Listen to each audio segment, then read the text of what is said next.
নমস্কার বন্ধুরা, সীমার রান্নাঘর। আমি আজকে রান্না করব বাঁধাকপি দিয়ে ট্যাংরা মাছ।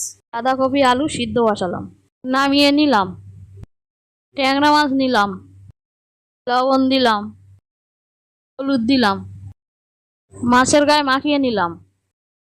কড়া বসালাম, সর্ষের তেল দিলাম, ট্যাংরা মাছগুলো দিয়ে দিলাম। ট্যাংরা মাছগুলো ভেজে তুলে নিলাম।